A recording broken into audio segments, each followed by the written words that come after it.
Folks, we are live. Welcome to Talking Crit, where we talk crit about the gaming industry. But I I am feel like I Eric got this. Tenkar. I got this. Look at that light going. Oh, I'm sorry. Go ahead, Eric. It's like a chandelier on your face. Could be like I it's am like a laser pointer. Oh, somebody's gonna take a shot at my head. Oh, I am Eric Tenkar. This is Bad Mike bouncing around. But at some point, he might stop bouncing around as his internet connection freezes him out, like had now. technical difficulties. Um, but we are here to give you all the crit that's fit to talk about in the gaming industry. We No guests. That's we kind of finally ran bad. out of special guests, Eric. We ran out of. We've done everybody in the industry. We ran out. There's no more. There's no more left. Yeah, we had one soundly, placed in, but they were not able to. Very busy schedule. If we tell you who it is, you'd understand why. Kelsey. So Kelsey. Yeah, who just she was. yeah, She was she's really got bad. stuff going on right now. Major stuff going on. So we're gonna try to have her on. Hopefully in May. We'll see. Yeah, and we were gonna hold you all captive until the end of the show, but we will let you know who our special guest is for next. Whoa, hold on. We're not going to tell them up front. We're going to let them wait. No, all right, Oh my God. We're going to let them wait. Okay. all All right. right. No, Mike, I'm not gonna step on your All toes. right. Let's just say it's a big name.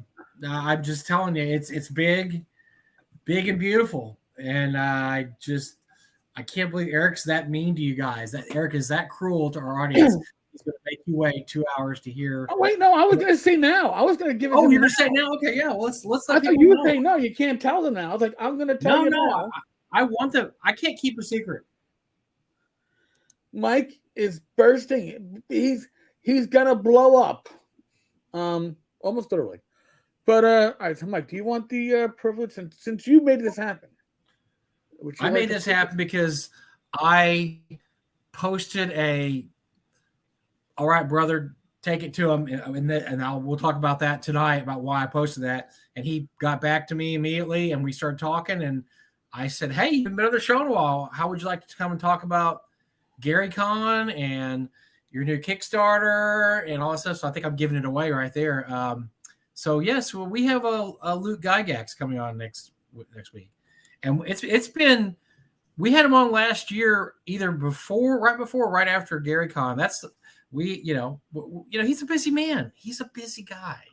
We don't get a chance to have him on very much. So I'm really excited because there is so much stuff to talk about with Luke, because he has a very successful Gary Con that just ended. He's got a Kickstarter going on right now. Now he may not be able to talk about this. We have no clue what's going to happen with this, but he has a legal action going on this week. May be blockbuster if it turns out the way we hope it turns out. Whoa, hey, what's going on? No COVID in the show. No COVID. Should I make that announcement? So no, don't tell me you have COVID again, please. No. No, Rach does. What? Oh Yeah. my God! So really? Saturday night, she came down with pretty bad cold symptoms, and she didn't sleep well, which means I didn't sleep well. And then Sunday she slept better, but she still had symptoms. And Monday a little bit better, and still, coughing a lot. And then finally yesterday, around like 6:00, my mother went on the phone with my mother. My mother's like, "You got all these tests, just test her, make me feel better." I know. Every house has 500 free tests. We do too. Yeah. So we test her, and I start laughing. She's like, "What?" She goes, "It's negative, right?" I go, "No, it's fucking positive." She's like, "You kidding me?" I'm like, "No." So now I figured I better test myself. I was COVID free. However, my last night sounded a lot like Rachel's Saturday night. Oh boy. So, yeah, this new strain, everybody, Gary Con talked about this. It has a 7 to 10 day incubation period. I mean, that is a long incubation period, and you will test negative right up to the moment you test positive, and then all of a sudden, like, oh, it's positive. And that's what all my friends that went to Gary Con pretty much said, is they were fine. Everybody was sick, and then they were testing, and then boom. They had COVID. So I'm hoping you don't get it, but I'm this hoping the strain same. seems to be mild. It seems to be a milder strain, Eric. I mean, really. Not much. She called her general practitioner, her primary, and explained what happened. And he goes, she's like, "Do I get like was it Provlaxid or something like that?" It sounds like a Prolaxib, but in any case, and he's like, "No." And she's like, "What?" She goes, "You've already had it now for like 4 days. It has a 5 to 7 day period of activeness, and then you're done. You're already at the tail end." He goes, "You sound fine. All things considered, you sound fine." So he goes, "We're not going to put you on anything." So, well, I'm hoping it's not like I said. Everybody that we so I don't even know if we. You know what? It might be easier if we name people who we know who didn't get COVID, oh because God. Yeah, and okay. by the way, Rachel and I did not go to GaryCon, so it wasn't like we're like, "Oh, we got it at GaryCon." No, we didn't. Who else? I mean, it's just a who's who of gaming people that we know. I think Ian and Rocky got it. I mean, it got around at Gary Con. It got around. Let's just put it that way. So anyway, Luke will be on the show next week, and I don't know if we'll be able to talk about the court case. We're going to talk about it a little bit tonight. I'm hoping that we will be able to talk about it, and the news will be positive because I believe they're in court today, right, Eric? Was it 19th? the court was scheduled for today, tomorrow, and Friday. Now I'm not sure if it's actually going to go through Friday. It depends on how much evidence has to be entered, how much testimony.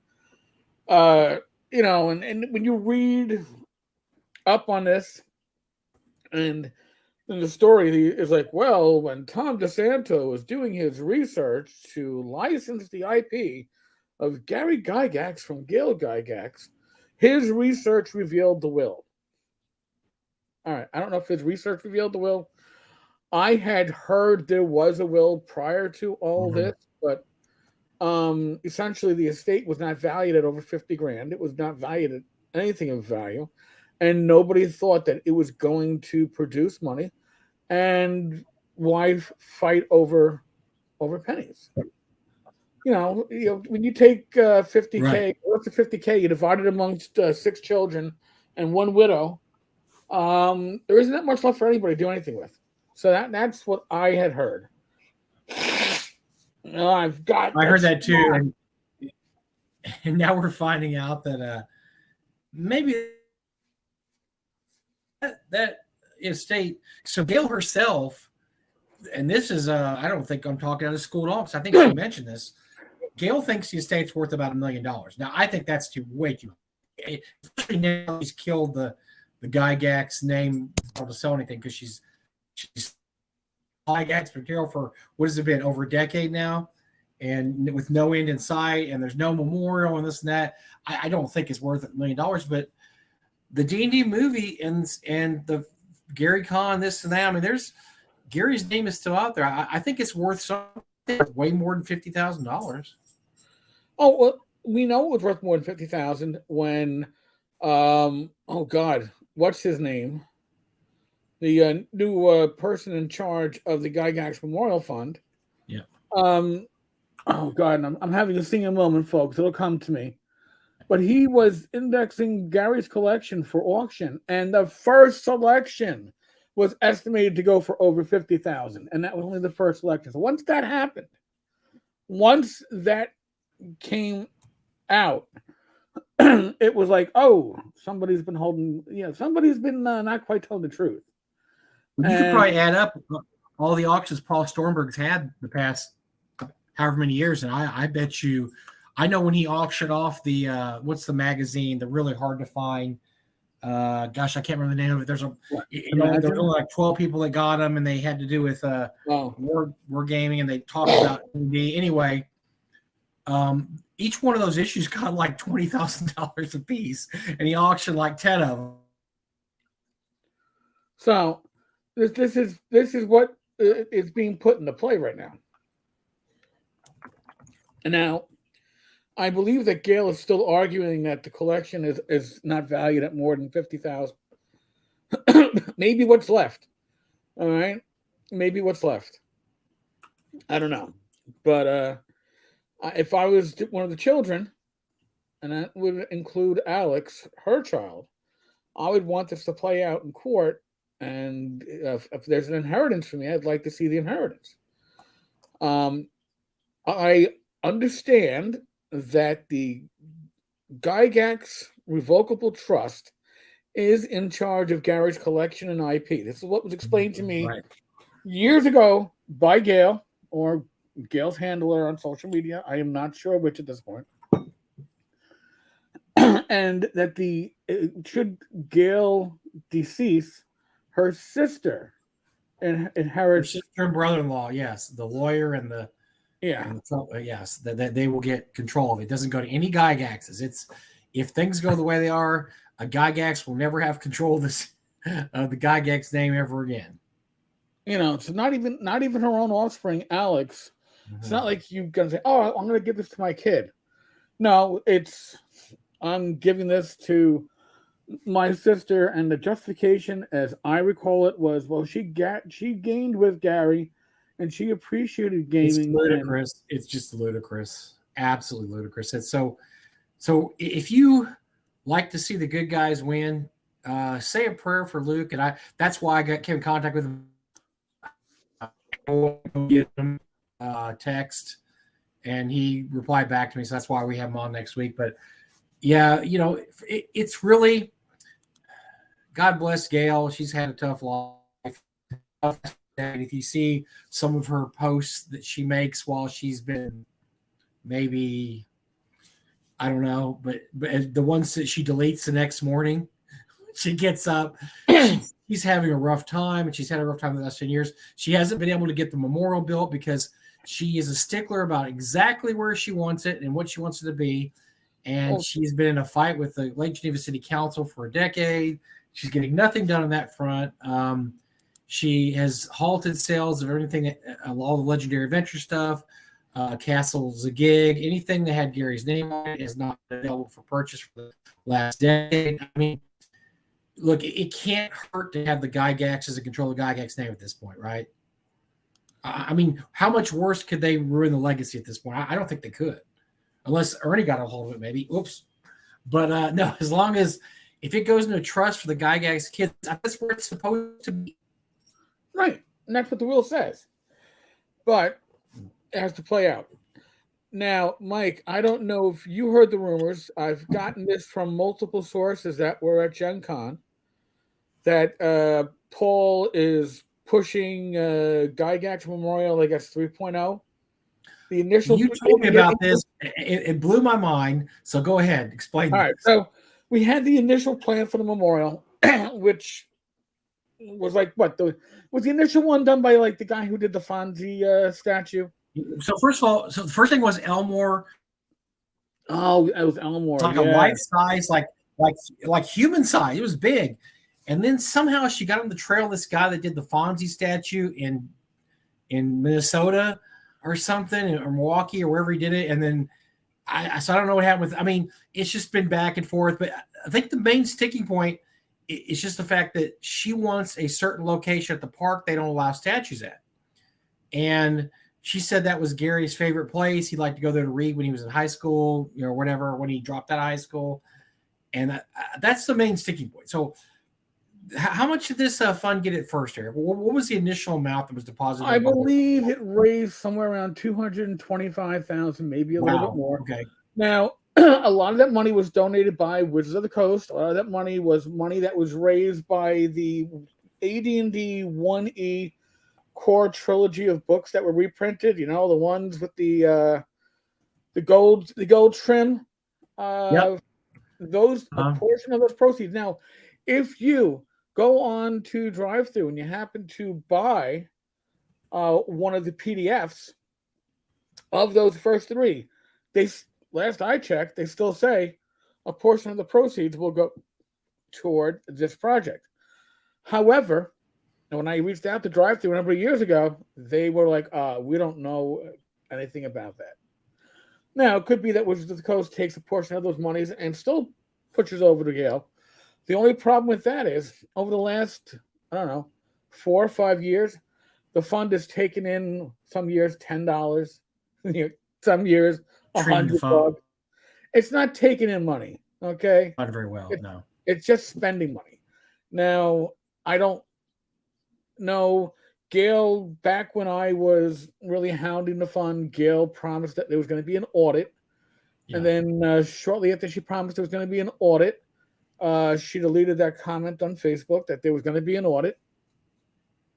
And then there was never an audit. Paul took over as president of the fund. Gail is no longer technically in charge of it. Paul initially gave himself a salary. I don't know if he's still giving himself a salary. Prior to that, nobody took a salary. So even if you could complain about the fact that this fund wasn't making money, Mm-hmm. and Gail, her sister, and her brother-in-law were on the board, nobody was taking salary, so there were expenses going out for all these plans, and not much coming in, but they weren't themselves drawing a salary. Right. They've, Paul came in. Paul drew a salary at least initially. I don't know if he still is. I gotta see when the last how recent the last tax filing is.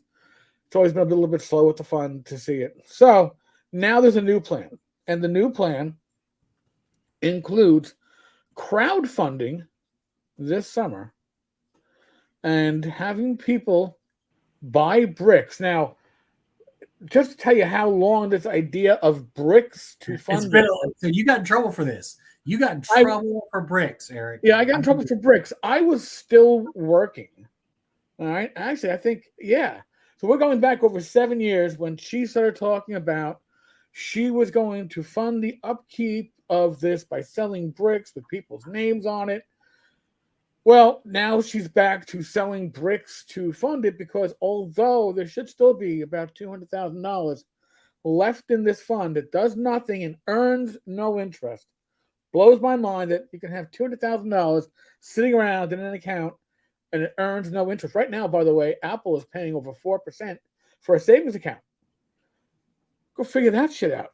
But so it earns no interest, and now there are plans to have a statue of Gary with a die in his hand, I guess a D20, and then a table with benches, so you can go up to that table and sit down and play D&D with Gary as your DM. And if he actually says anything to you, if he actually moves, you're tripping. I'm just letting you know there's something else going on. You take it the acid, and that's the bad acid.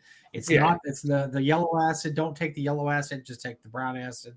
Yes. You got it. You got to have to let's watch yourself. So this is the game plan. So now apparently there's a belief that Gail, being MIA for over a decade on this, I mean, I was told to put things into perspective. Not only was I still working, but it was when we got Hurricane Sandy. The day before Hurricane Sandy hit is when I was told by none other than Tavis Allison, you should really take a look. We were out at a bar in Manhattan. Mm-hmm. But Joe the lawyer was my witness. But he like, you really should take a look at the Gygax Memorial Fund. And I was like, and I knew something about it. I knew that was getting Wizards of the Coast raised money at one of the charity auctions, and it's like I was like, all right, because no, there's some really shady stuff going on. And I was like, what do you mean by shady? He's like, well, just look into it. And what I found initially is that there were like, I don't know, 3-4 dozen people associated with the fund. Some who didn't know they were on the board. They were associated. Didn't know that they were associated with the fund. I started reaching out to these people on social media, some of whom I actually knew. And I was like, hey, you're the creative manager for the Gygax Memorial Fund page. He goes, wasn't Jim Ward? Jim Ward was one of those, right? Well, no, Jim Ward knew. Jim Ward was on the board. Jim Ward was removed from the board to make room for, I believe, the brother-in-law. Okay. So Jim Ward, I suspect, and I got no proof of this, but I suspect that Jim was actually asking questions like, where's this going? Why isn't it moving? And those are not questions to ask when somebody, doesn't want those questions asked. So the amount of people associated with this project went from like 3.5 to 4 dozen to, I don't know, less than 10. And that was just from me inquiring, because once you ask one or two people, then they go, "Hey, who else is on that list?" Well, I know so and so, and I'll reach out to them. So it was an amazing response. Yeah. Gail never admitted to anything that these people were put on the chip. They were basically people who may have, in some cases, people who volunteered to, I don't know, do a little programming on the page as a Sure. one thing, and then they were given a new title. Hey, guess what? You're on the board now. Yeah, you're You did donating. our artwork. You're on the board. You know, John, I missed it. Who did you say is in charge of the It's auction? still, yeah, it's still Paul. Yes. And by the way, Paul? so Eric and I should say something here. As many issues as I have with Paul, and he's been a special guest in North Texas, and I've met him. I am not going to impugn his honesty or his auctions. I think his auctions are above board, and he's been doing these auctions now for all these TSR figures for years. So this is something totally different. His auction stuff, I think that's pretty legit. I'm not going to say anything bad about his. And he works at Gary Con. He runs the Legends of Wargaming section where they have all the old guys there. This is a separate thing, and I don't have problems with Paul about any of that stuff.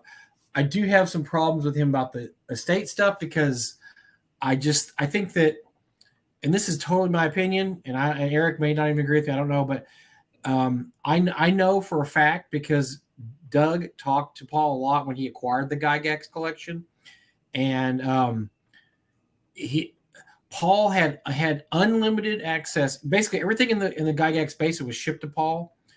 He's able to make copies of everything there, anything that's rare or hard to find or manuscript, whatever. He has made a copy of it. He said this. This is not speculation. He's made copies of all that stuff. He has copies. So he was allowed unlimited access to the Gygax collection, and he has made a lot of money, even at 20%, whatever his.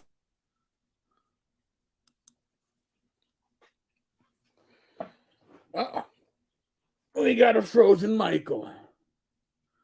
Dun, dun, dun, dun, dun, dun. Well, Michael's either going to continue or drop. I dropped. I'm sorry. That's okay. Anyway, but I don't know if you got. So while You got my last thing I said was that 20% commission. You were saying. Yeah, 20% commission. He's made a lot of money off the Gygax collection over the years. He's had unlimited access to it. He's been able to copy whatever papers, whatever he found in there. So I'm just saying this as a way of saying Paul has an extremely vested interest in keeping his relationship with Gail going and making sure that nobody rocks the boat here in terms of at the time when Doug was talking to him when he got the collection, he said there's stuff there to auction for 20 years. That's how much stuff he got out there, because he only runs an auction every, I want to say Gygax auctions now only twice a year, maybe once, twice a year. He does not have them on eBay. He has them on a private server, and they do very well. They do very, very well. Well, I think part of the issue is going to be that if this will gets decided in favor of the kids, all right, or if the will gets decided in favor of the will, all right, it wasn't, if it gets decided in that way, Gail could be responsible for kicking up the funds that she's probably already used to some extent. She's not working. She was living on whatever she inherited. I don't know if Gary had a life insurance plan, so we don't know these facts. So we'd be spitballing these guys. But she doesn't seem to be hurting. I'm on her page. She travels quite a bit. She's had a lot of surgeries. She is not a pauper by any means. She seems to be doing fine. At least that's what I see from her page. Look at her page. She's not begging for money. Blah blah blah. But I guess. Do we know how much money is in the Gygax Memorial Fund right now at this point? I can check. Because why are we buying more bricks when they already have nearly $250,000 in a fund. Let me see what the latest filing What's the law? I mean, how are they going to push this? Because I'm not giving them a cent. I think the convention donated $100 with a fund. Well, I still don't see a statue, so I don't know why I'm going to throw it. It'd be like if I got a note tomorrow from Memorial Tomb saying, "Hey, could you give us another $100?" Which, by the way, I got my copy of Memorial Tomb.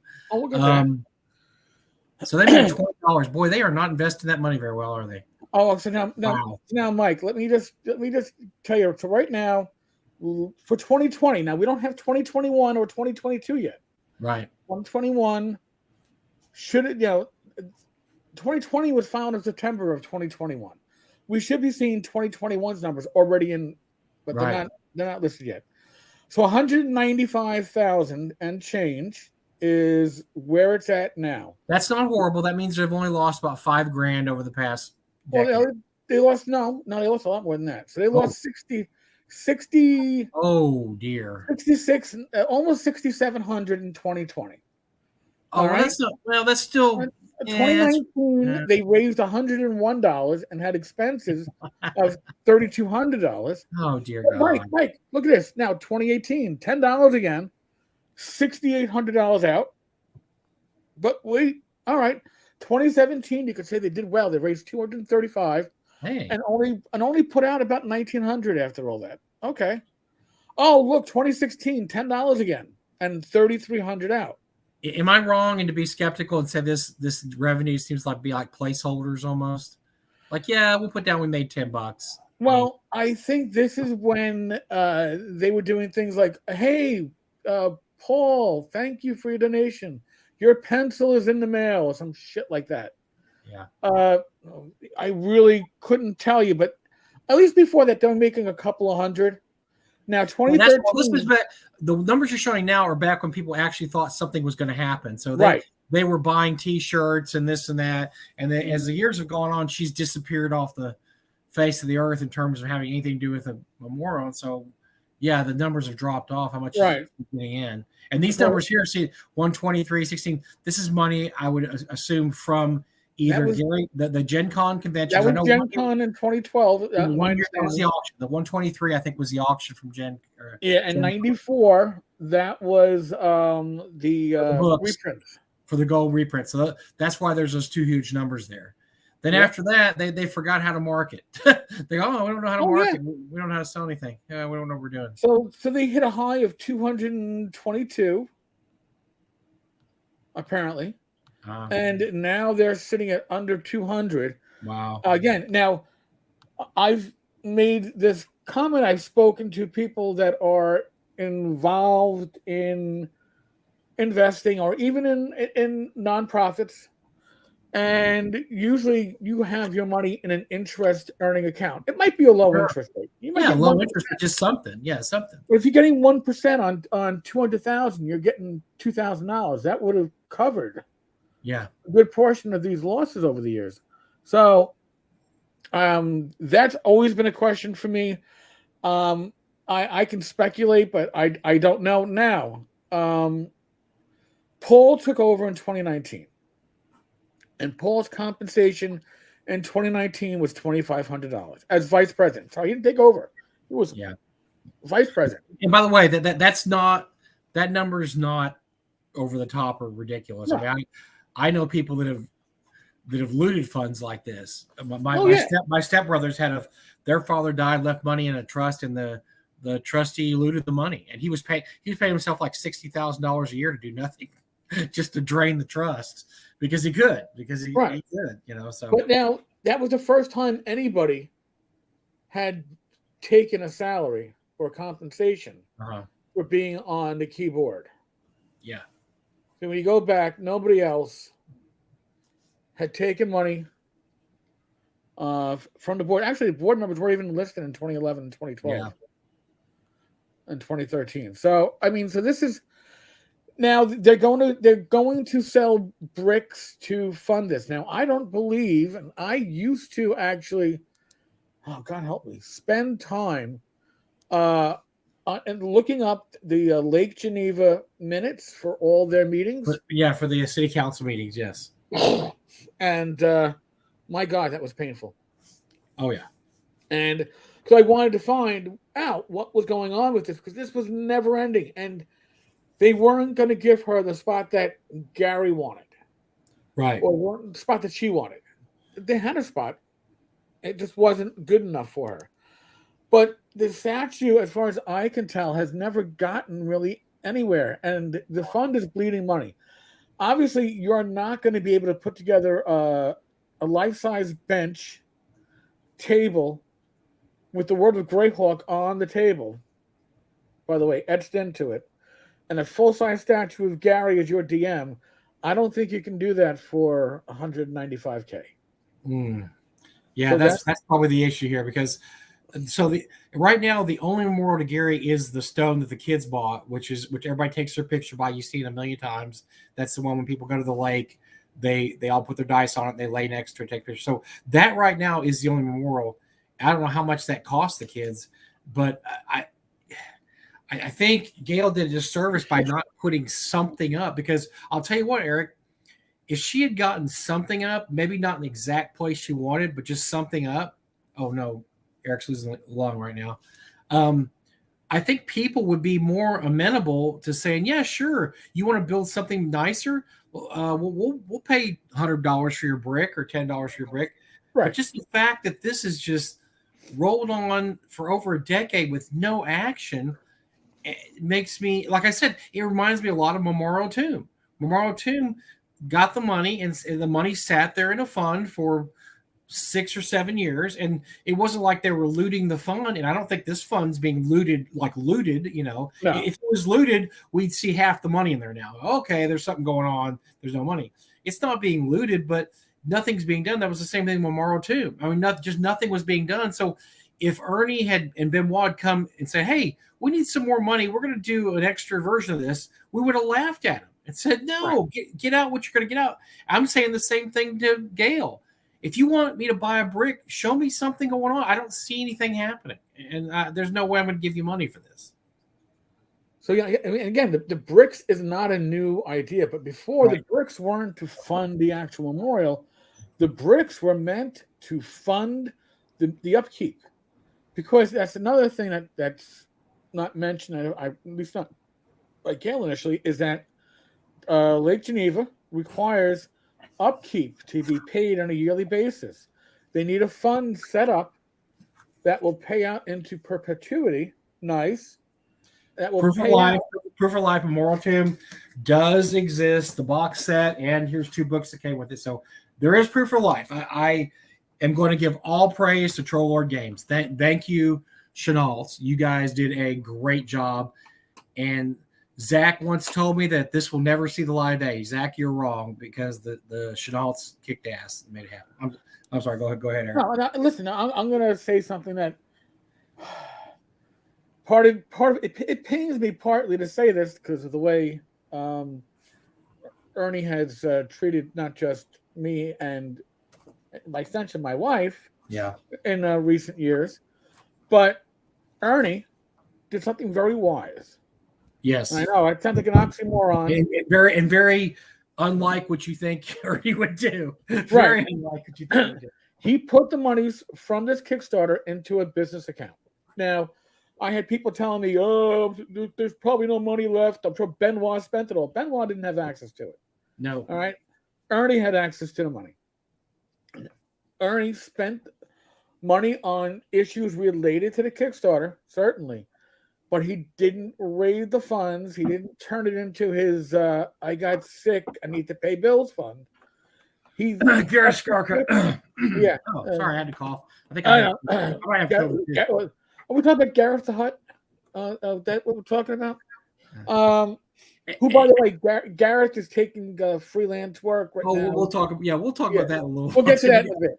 But I mean, this you have to understand, because Eric is really into failed Kickstarters, and because he is, I have been too.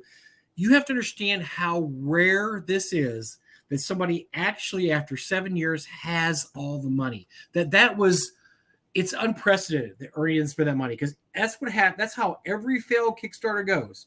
Is Right. they spend all the money and they have no And more money quickly. to ship or finish. They spend it quickly, by the way, folks. Yep. When these Kickstarters go south, the ones that fund that don't fulfill, Quantum, anything from the Wandering Wizard. Nistel, he made one about 60 grand. It was gone in it wasn't even a year. It was gone in 6 months. Every cent. And then, and actually, I believe it was Joshua Frost with Quantum and Mike Neistel with his multiple Kickstarters, and then his Indiegogo for, was it Castle Neistel? Did that fail? Didn't that fail? I can't remember if that failed or not. Well, it was an Indiegogo, so you can't really fail an Indiegogo if you don't want to. But here's the issue with these, right? They both said, "Hey, I got money. I'm now a publisher. I'm renting an office. I'm getting myself a secretary to screen my calls. I want to be respected. I want to be a businessman, be respected. And even though the money's not for me to start a business, I'm going to start a business, and I'm not going to fulfill my Kickstarter first off. I'm going to run a Dwarf Con."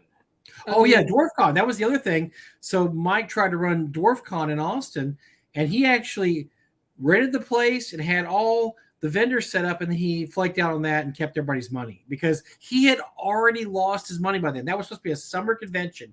And I want to say he got the money in fall. By the summer, he was already out of money. He had spent every cent. It was all gone. What you see with Memorial Tomb is what is it? The exception that proves the rule. It can be done. Absolutely an exception. I mean, by the way, Benoit, I'm going to give Benoit some props. Ernie may have had the ideas. Benoit did all this work. Benoit, there's like 4 250-page books in here.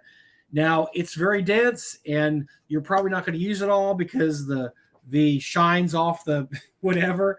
But it's a massive undertaking, and I'm going to give Benoit some props too. I think it's bad that Benoit took so long to get started on it, and it took a fire under his ass by the Chenault to say, look, we're going to publish what you got, so you better give it in. Right. For those who don't remember, a few years ago, they were going to publish just what they had.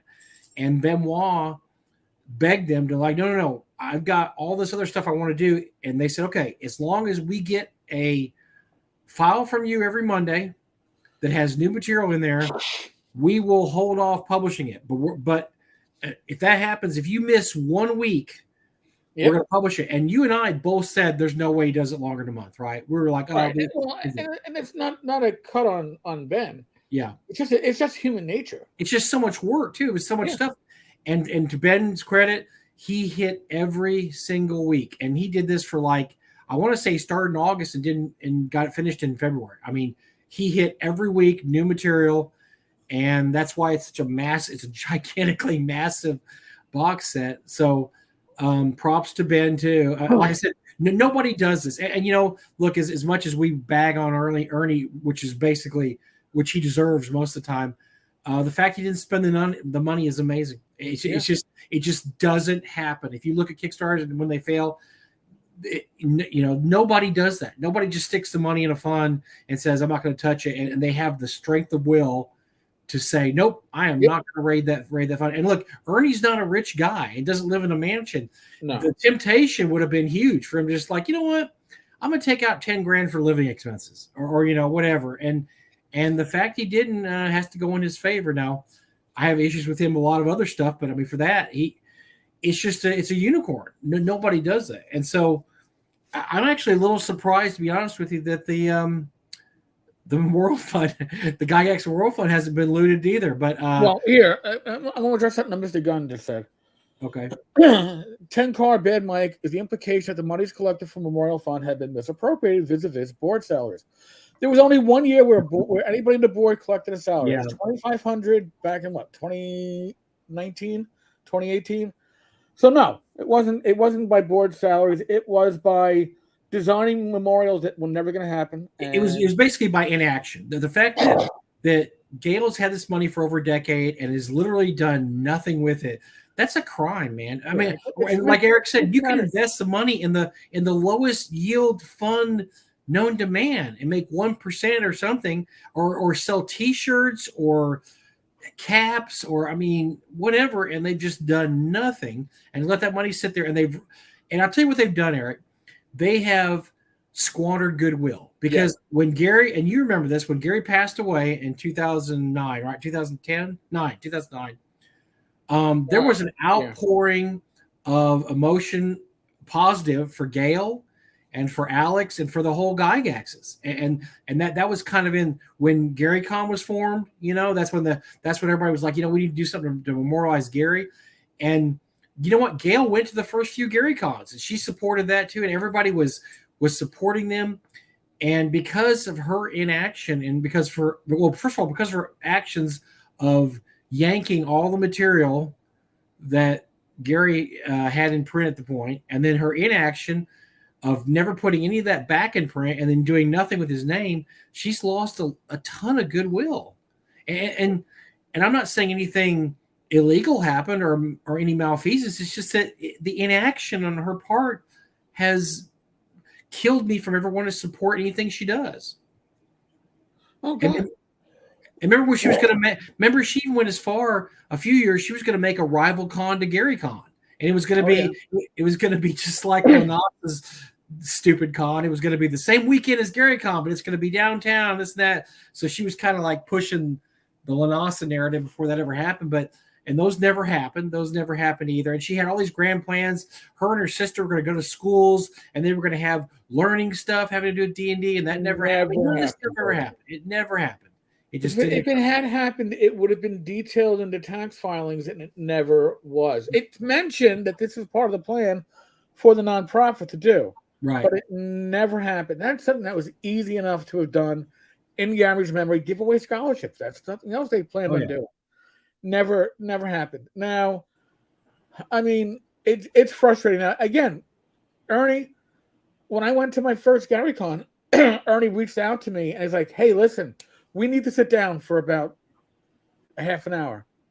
I got things I have to show you." And he showed me bank receipts. He showed me statements of the money, because he knew that my word as a critic, as an investigator, as an investigative reporter, he was going to show me the evidence, current bank statements, that the money was there for the Kickstarter.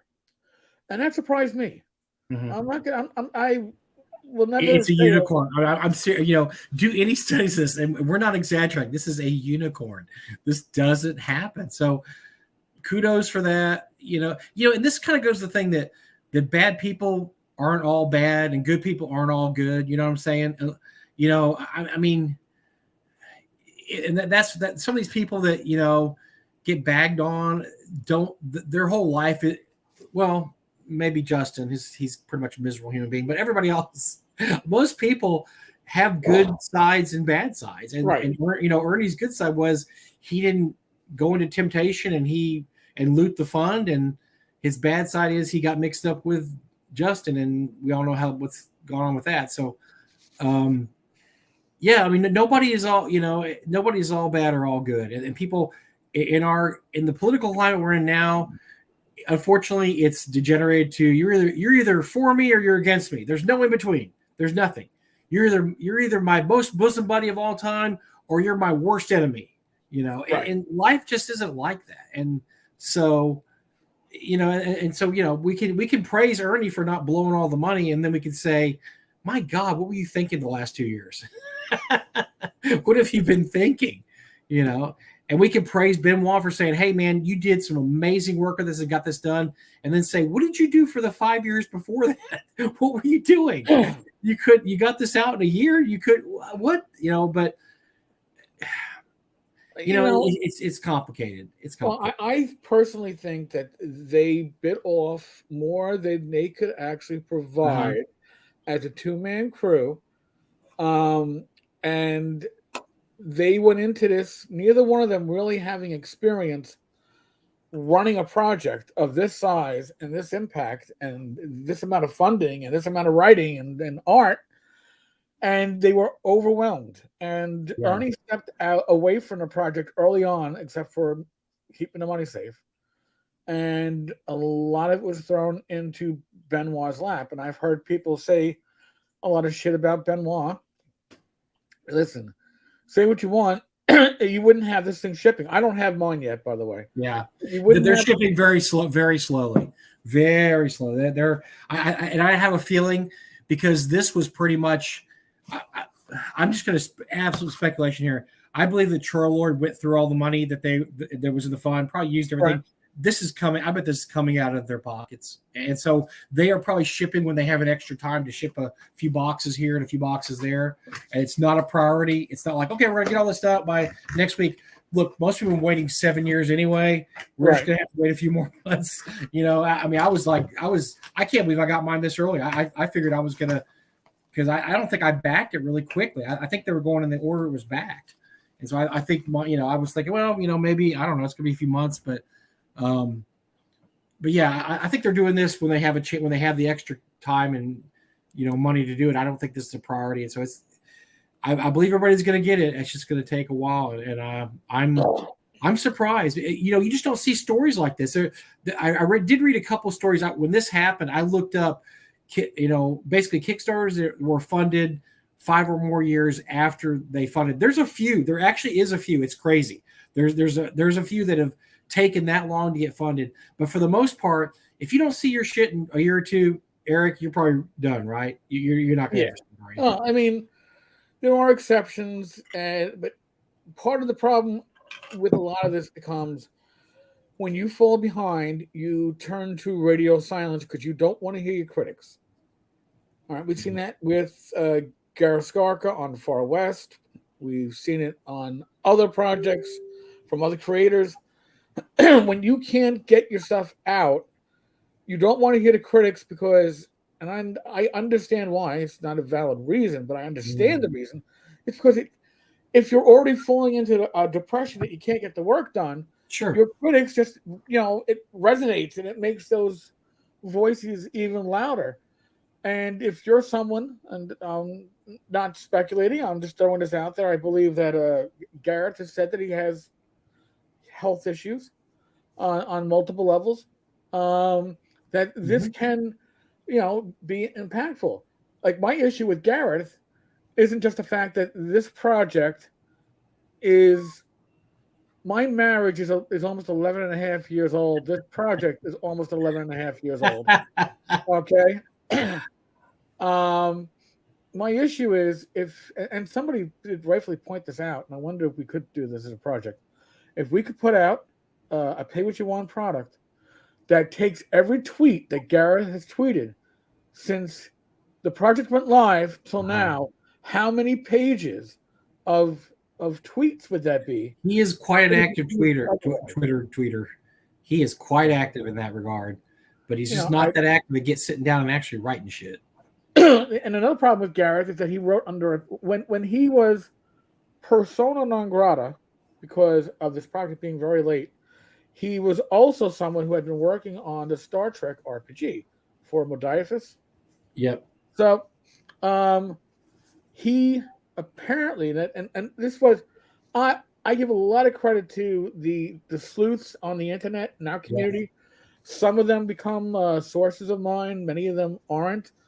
But when somebody went, hey, who's this new creator writing on a big IP named Michael Brophy? Who could this be? Michael Brophy conundrum, yes. Yes.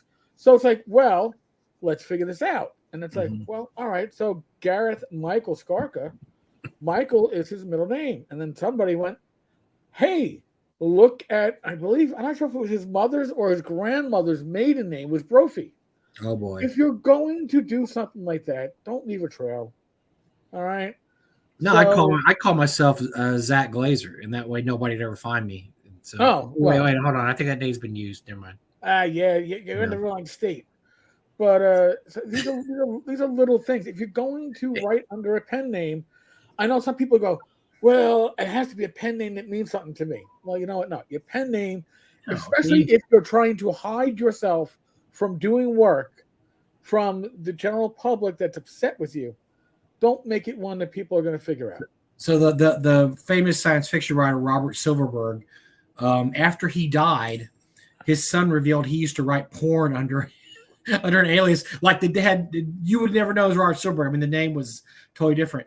And he made a lot of money in the 60s and 70s writing these porn books that would be in the X-rated bookstores while he was writing science fiction, because science fiction didn't pay so well. And his son, and it wasn't revealed until after he passed away. His son said, "Well, I can tell you this now," but he was smart enough not to call himself Silva Roberts or something. Whoa, that's weird. And no, he didn't call himself anything close to Robert Silverberg. It was something like "I am horny" or something. I don't know. I mean, just some stupid name. So I mean, you could look of all the things. So you got to go back though. So first of all, this dude screwed everybody on the Bonzo or the Buckaroo Bonsai pre-orders. This is before Kickstarter, folks. Before Kickstarter even did it. He took people's money and gave them nothing for Buckaroo Banzai, saying he owned the rights, but then he kind of didn't, and then he never did after. And so that just never materialized.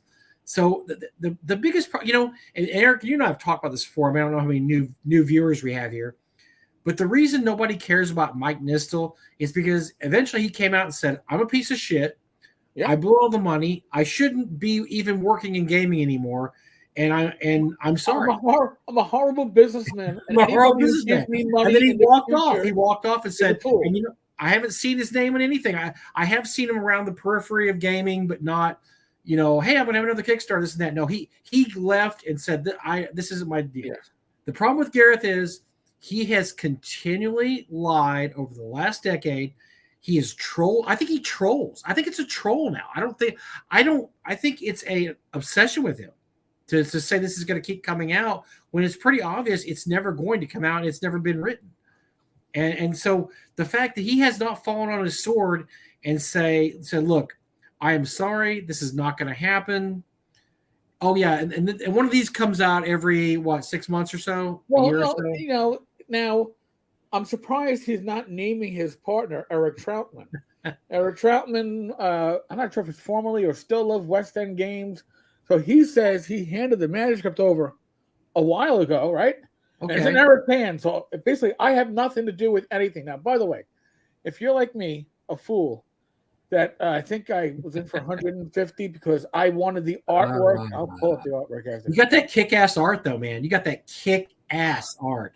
I'll pull that up. I'll pull it up in a little bit. Yeah, sure. But he's very good at deflecting and blaming others and making threats of violence against people like myself. He did it on a podcast, so God bless Gareth, man. It wasn't like he was doing any kind of effort to hide the threat. But with the Far West manuscript handed off to Layout and no currently pending freelance assignments, I'm free to write whatever I wish. So, of course, I have writer's block. You've had writer's block for 11 years, dude. Come on. Yeah. I mean, come on. Yeah. One of these comes out every. I wonder if at some point somebody gave him some bad advice and said, "Look, dude, as long as you don't say that you're not going to put it out, they can't go to court or anything. So just keep telling people all for the years that it's going to come out in 6 months. Of course, you're lying, but that way they can never say you weren't working on it." I wonder if somebody's given that. It seems like somebody's given him that advice at one point, and so he thinks that he can keep it going. Yeah. Back then I needed a haircut too, and that was over 11 years ago. You had some hair. You were doing all right back then. But I mean, I think, is giving him bad advice that just keep telling people it's going to come out and it's going to be fine. But nobody will sue you. There won't be any class action. You'll be fine. And at this point, I don't think anybody that put money in is that worried about getting it back because that money is long, long gone. But look, just admit it's not coming out and you screwed up and you're sorry. Believe me, people are so quick to forgive you when you admit a mistake. You know what I'm saying? They are. Oh, and here's the thing too. This was a project that went through many hands at some points. Cubicle 7 was supposed to publish it. They were coming in to rescue us, like, I don't know, over half a decade ago. But and he kept on saying it'll be done in a month. It'll be done in a month. Oh. And then Cubicle 7 had to quietly back away from this because they were going to publish it for him. Look on his. If you want a good kill an hour and want a good laugh, Go to his Facebook page, look under comments. There must be a bazillion comments at this point. And you can go back years, go back 3 or 4 years, and he was sitting there going, yeah, it'll be out in April, or it'll be out by the end of the year, or I've got this done. He's been saying this for years, and years and years. There is a website devoted to this, so let me just show that up on the screen. Oh, yeah, that's right. And the thing is, if he had anything, because people have been begging him, look, just release it out in the wild, and oh yeah. So this is hilarious too. This is hilarious. So now, first promise that was going to be available December of 2011, and it won't be shipping into 2011. Oh my God! And then, by the way, Jason. There is a lot of parallels with what he and George R. R. Martin did, except the difference is that George, number one, actually published something and has done something of value. But I think in the same boat. I don't think George is ever going to finish the last 2 books. I think he's finished, and he's going to have to die. We're going to have a Peter Sanderson thing going like we did with Wheel of Time. It's right. Finish it. But yeah, at least George put something out before he got eternal writer's block and can't finish it. Gareth has never published anything of any. These excuses. I mean, 2012. We'll be sending out the core book this month. That's in June. Uh-huh. Then in July, nothing's changed since the last update. We'll be delivering the PDF in August with the book in September. Then in September, you'll be receiving the PDF in September. Oh. But then in October, my goal is to get it out in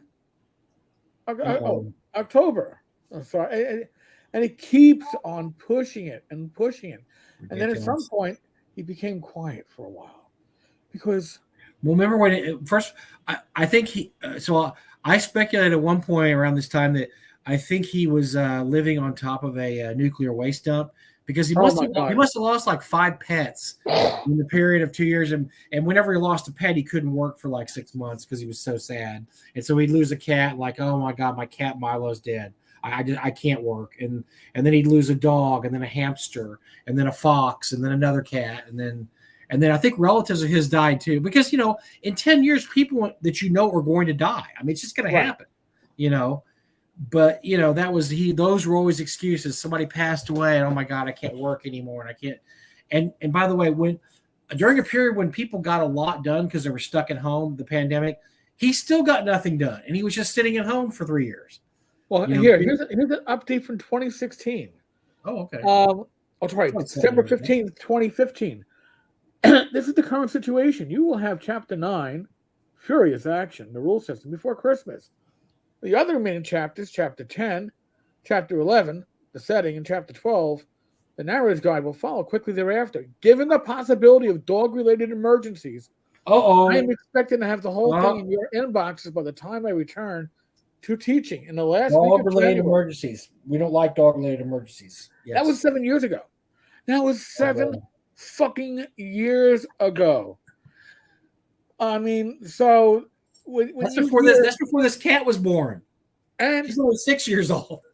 He went from the D20 system, writing it under the OGL, to I'm going to write it under the Open D6 system. Okay. Oh dear. So everything I did is irrelevant. It's all invalid, and we're going to start from scratch. Which, by the way, could be seen as a delaying tactic. Yeah. It's like, I'm going to delay this a little longer. So I mean, it keeps on going. It's like the ever-ready battery, but the updates slowed down as we got more recent. Like 2020, there was only one update, and that was I expect to deliver it by the end of the year, and that was in September. And by the way, if anybody here's wondering, like, well, man, why don't you leave this old weird guy alone? Because this and that, he kind of started this because he came at Eric a few times, and first of all, he wanted to punch you in the face or the throat or something. In the throat. Because it's not the fact that look, if he had, there's a lot of things he could have done that would have let us just move on to other subjects. He's so belligerent. He's so belligerent about this. He's so belligerent about the fact that he can't believe that we think it's never going to come out. And I paid $150 for that bad artwork and a hardcover. Listen, I have no inside information. I just remember when he was giving out a few years ago, he was giving out refunds. By the way, if you asked for a refund, you could not get back a full refund. He would have to adjust the refund for the price of the PDF. Of course, because you had to get the PDF. Even if he took you off a print copy, you were going to get the PDF. So you had to get a PDF, and you weren't going to get refunded for the PDF. And you had to make personal appeals to him. Oh, boy. And your refunds would get attended to in the order they were received as funding allowed, which meant the money was gone. So in other words, $20 got refunded because that's probably all he had left by then. Yikes. I was watching that play out, and I was like, well, I'm not going to beg for my money back. I'll gladly, at this point, get my $150 out of covering this. So, good luck, Gareth. I can't wait to see Far West. That's going to be great. And speaking of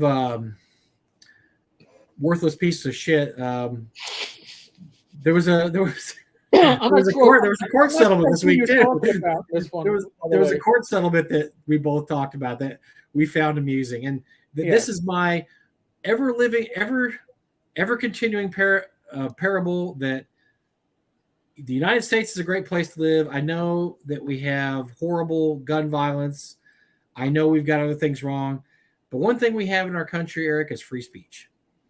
And Eric, I'm allowed to call you a piece of shit and say you're a piece of shit. And there's not a lot you can do about that. Now, there are some people that think they can sue for stuff like that, and they usually pretty much lose. Right. Or they win in court and are awarded like $1 because everybody agrees, yeah, you are a piece of shit. The other person shouldn't have said you're a piece of shit, but you are. And so we're going to say you won the case, but here's $1. And so this was the story that I thought was pretty. So Cam Banks, game designer who lives in New Zealand, a place that doesn't have free speech, was sued by Zach Smith about comments he made about Mandy. And what happened was when Zach got in trouble a few years ago, a lot of people, this is kind of a Me Too thing, right, Eric? I mean, this is all during the Me Too era. They jumped all over this and assumed, Zach did this. And this was at the time, I think you and I talked about it, this is very much a he said, she said thing. Because it was very much he said, she said. And by the way, the problem with the he said, she said is when one party is, by many accounts, I will make my own personal observation, and it's how I describe him, as a piece of shit. From my personal interactions, you are likely to be predisposed to take the word against them as gospel. Oh, yeah, sure. Now, this person has been very much accused of gaslighting through the years on Google Plus, of one of my favorite tactics of all is when he says something and deletes the post, so later on you can't point to his post, say, well, you said this. Well, I didn't. Oh, it's been deleted. Oh, but look, I took a screenshot. You're blocked now. So people have, and it's just something about Zach that rubs people the wrong way. I mean, Eric has been on record as saying Red and Pleasant Land's great. I think Red and Pleasant Land is great. It won a 3 Cast Award. It's a really good. I think Blue Medusa is good. People don't like Blue Medusa as much as I do. He's undeniably a talented person, but he's rubs people the wrong way. He has a way about him and a way he goes about stuff and things he says and does. It just rubs people the wrong way. So when this came out that his living girlfriend for many years, Mandy, said that he physically and mentally abused her, people immediately said, well, I you know what? It makes sense. It all makes sense now. Zach is a miserable human being, people said. Now, and by the way, I want to point something out. Zach was hated by the left, he was loved by the left. Oh yes, because he was pushing the limits, man. He was into porn, because a lot of left people love the porn stuff, and he was pushing the porn and pushing the, Look, he wrote a book. So I may be the only person on earth that read this book. I made myself do it just because sometimes I like to hurt myself. I just do it. So he has a book called I Did Porn. That's the name of the book. You can find it on Amazon by Zach Smith. I read the book. Okay, he made porn boring, Eric. Zach made porn boring because that book was boring. But so yeah, the left loves, and he's an artist. Oh my gosh, he's an artist in the West Coast. You know how that is. He could be crapping on a canvas and putting it up. People are like, oh my god, look at the art here. I don't particularly like his art, but then there's a certain people that love his art. It's real sketchy, weird. A little behind the scenes knowledge, by the way, folks. When the Burning Bush cover for Swords and Wizardry Complete came out, Stacy DeForno was in charge of the project. This was the art that she was going with. Wow. And why did she choose that art? Because Zach told her that was the piece of art. Oh boy. Zach's support told her that was the art to go with. That's why we got the vagina cover. That's why we got the vagina cover. The burning bush. The burning bush. Wink, wink. Yeah. But here's the thing. At that point, Stacy and Zach were close. They were tight buddies. Okay. Tight. That they spent time together. She would talk about going over and having a great time with him and hanging out. And they piled around. I mean, like you said, he was a darling of the left until Me Too. And then all of a sudden he wasn't a darling on the left. when he lost his perch on the left, it was a quick fall. And now he also, from my understanding, when Stacy was the public relations or communications manager for Lamentations of the Flame Princess, and she was going through her stage that the OSR sucks shit and Lamentations is not OSR. My understanding is that Zach was instrumental in her getting that position. Now, when Zach fell, there were very few people that were willing to stand by him. And right. Those that did, listen, I didn't stand by him. It was Ding Dong the Witch is dead because everybody's like, you know what? We never really liked the guy. So now that Me Too's around and Manny made these accusations, we have an excuse now just to dump him. And so we're going to dump all over him for any perceived slights or real slights he's made over the last few years. And people took it out on him, man. Oh my God. But Mike, even more so, like I would report on it and I would be saying, listen, I wouldn't piss on the man if he was on fire. However, these are just accusations. They have not proven in a court of law. Right. Right? People were going around calling him a criminal, calling him a sex offender. They were calling him a rapist, which that's you don't have any evidence of that. I mean, I'm sorry. If you call me that, I would probably go to court too, because that's, that can hurt your reputation when you say things like that. So that was going on, I was I thought, the impartial voice of reason. And I had people that I actually considered decent acquaintances or more than just Facebook friends, people I would communicate on the side, go, I don't know how you can't condemn Zach. I go, hey, I told you my personal experience with him is he's a shitty person. My own personal interactions. However, what people are talking about now, I have no personal knowledge of. I can't opine on that. I'm not going to opine on that. If you ever wonder why Eric and I say allegedly a lot, it's because we're careful. And when we look, I am not going to, unless somebody has personally admitted, for instance, we just talked about, Mike Neistel got online and personally admitted he's a terrible businessman. So I'm not going to say he allegedly said that. He said it. He said that I'm a terrible businessman with that. But I am not going to say other things unless I use allegedly in front of that, because I don't know. And Eric doesn't know. We don't know. We weren't there. We didn't hang out on the West Coast, these people. I didn't see what happened. So, yeah, we're not going to commit to anything. To even somebody like Zach, we're not going to besmirch their reputation by throwing stuff out there that we can't prove. And again, I will say my own personal interactions with Zach, he's a pretty shitty person. Heck, my last interaction with Zach, when I covered a previous case of his that came up, where he won $1. So that was a roommate. What was her name? Oh God, was that Vivica? I'm not even sure at this point. Anyway, so let's back up just a teensy bit. So what Zach has done in the wake of these accusations, because he was basically blacklisted from Lamentations, drive-through, booted his stuff off. He was pretty much non-personed. And so he struck back because he's a trust fund baby.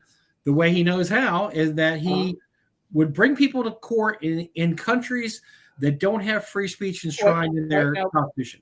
The 5K5 says New Zealand does have free speech, but we don't have a constitution. It's not enshrined in your constitution. Yeah, it's here's when we're saying, when Mike's saying he doesn't have free speech. Here's the thing: it doesn't have the same protections for your speech when it comes to slander and libel. It is much easier to be successfully sued for slander and libel in New Zealand, Australia, the UK, Canada, especially certain provinces are much easier because they require. In Canada, as a matter of fact, they don't have to prove you wrong. You have to prove yourself right, which puts all the burden on the person who says something objectionable. No burden on the person, and it's exactly the opposite of the United States, and that's why it's very hard to prove things in the United States. And most people don't. They just don't. That's why movie stars don't sue the National Enquirer when it says that Brad Pitt had a love child with a walking werebat. Because there's no point in it. It's just they might win eventually, and I know some Hollywood stars have won cases or they've actually won settlements to what they won, but in the United States, it's for the most part just not worth bringing those cases out, unless you're somebody stupid like somebody else we know who's going to lose horribly in their case. But other than that, it's just not a good strategy in the United States. But these other countries, the protections are totally different, and that's why. Right. Zach has won settlements in Australia against Etten, who was a moderator, I believe, at RPG.net, and had a lot of high opinions on Zach when that came out, and he was made to do a YouTube apology. And then I don't know who it was in Canada. He won a case against somebody in Canada or won another settlement. And then he just page devoted to all this, by the way, folks. It's probably, I might not have the link up anymore. Oh, no, I still do. Here, I'm going to put this in the, if you want to follow along, again, I always like to tell people, do your own research.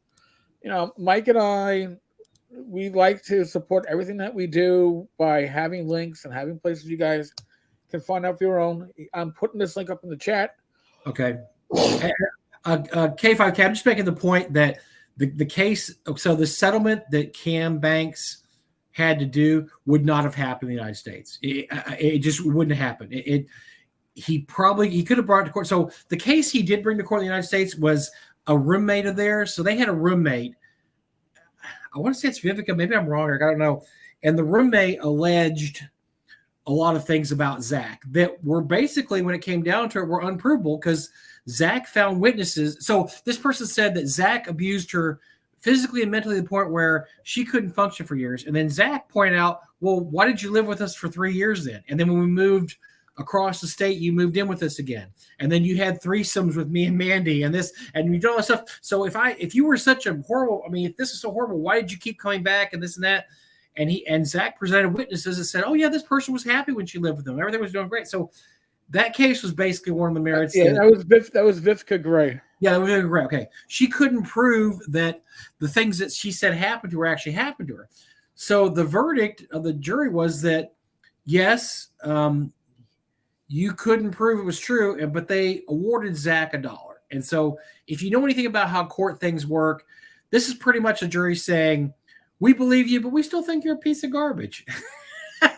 and I'm sure he got court fees. He got because usually the loser has to pay the winners or whatever. Whoever wins, the other guy gets the fee. So he probably got his court fees paid for, but he got no damages basically because this was kind of a he said she said too. So the lesson here is just don't say things that you can't prove, even if you think that the majority of people are on your side about it.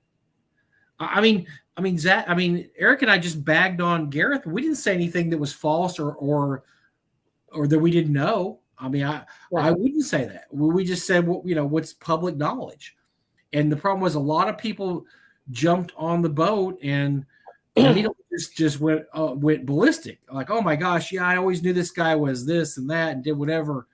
And so yeah, that was the point of that. So, how do we know this is something that was not decided by a jury or by a judge. Uh-huh. Because at the end, the second paragraph, and I'm not going to read the full paragraph. And by the way, there's a reason why this was put out there as an image and not as a text, Right? Copy and paste, because you can't search for an image. Yeah. So of course, what has Zach been doing? He's been going to wherever this had to get posted, and he's actually posting the text to it so you can search for it. But I am admitting this because Mr. Smith sued me. All right. After 2 years, I found no proof he did anything wrong, online or offline. Because once again, in a lot of other countries, it's incumbent upon the person making the accusation to actually prove it. So that's why. So his lawyer probably contacted him and said, "Look, your client needs to prove what he said about Zach," and they couldn't. I mean, Cam can't prove that from New Zealand. He can't go interview witnesses in the United States and have any kind of proof, because it's all going to be, because then Zach's going to provide 2 other witnesses that say that's not true. And so, yes, he could not prove what he had said was true. I have paid Mr. Smith a cash settlement. Cash settlement isn't an award. Okay, cash settlement is we negotiated this. Yeah. And this is something that obviously Cam Banks decided was a lot better than going to a full trial on. Sure. Which could get expensive, as Eric might know. I don't know. I don't know how Eric would know this, but he just might know. I don't know. It can be expensive. And here's the thing too. Now we're going to touch on this briefly. As Mike pointed out, Zach is what? A trust fund baby. So Zach has access to funds that the average individual might not have. He may have more discretionary funds than the average individual. And he's also, I believe his artwork sells for big bucks on the West Coast for people who like that stuff. So he, look, he was doing RPG stuff for fun. This is not a living for him by any means whatsoever. This is just something he does for fun. So he's got I read his book, I Did Porn, by Zach Smith, and Zach Smith, and it talks about how he was just a bored rich kid who that's why he started doing porn. Because whatever, because I'm bored and I'm rich. So a lot of times when it comes to legal actions, he who has the deeper pockets will often be victorious. Now, we can look at this within our own hobby. Look at what happened with the Gygax Memorial Fund and the second iteration of TSR. Right. Not the Gygax Memorial Fund, the Gygax Irrevocable Trust, I guess, effectively, because they were the ones under Gale that were saying Gygax was a trademark, and therefore the brothers could not use that trademark in commerce for a gain. And technically, all right, I want to make sure, because I already had somebody years ago threaten me with legal action, not because of what I said, but what my commenters said on my blog post. Mm-hmm. Technically, it wasn't a lawsuit. It was a trademark dispute. Therefore, it was a legal action. Yeah. It was a legal action that cost both sides, mind you. Right. 6 figures. Yes. Now, those that agreed, it was a negotiated settlement. There's a reason why Gygax magazine folded, and it was because there were no Gygaxes left afterwards. Yeah. Of course, having spoken to people who were not put under the NDA, non-disclosure agreement, to make no disparaging remarks about Gale here or anytime in the future in any medium, yada, yada, yada, or you were liable for damages. Those that refused to sign that agreement were not allowed to work on the magazine or, I guess, for TSR. Right. And that included the brothers and a few others. Yeah. So I have confirmed this by talking to people who did not sign the agreement. And they were all like, there's no fucking way I'm signing an agreement where even in one-on-one conversations, I can't call somebody what I think they are. Yeah. So, but again, you can sometimes you only fight this for so long before your pockets empty out. And so Travis brings up a really interesting case. I've actually studied quite well. I could probably teach a class on this case. It's a very interesting case, the Oakland College. And even though Oberlin College eventually lost this lawsuit, they dragged it out so long. So it was a bakery run by a grandfather, a father, and a son, and they had a shoplifter who they chased out of the store and tackled, and he was African American, and so the college they started protesting. The college kids there said, "Hey, you're a racist store," and the problem was the college got in on it.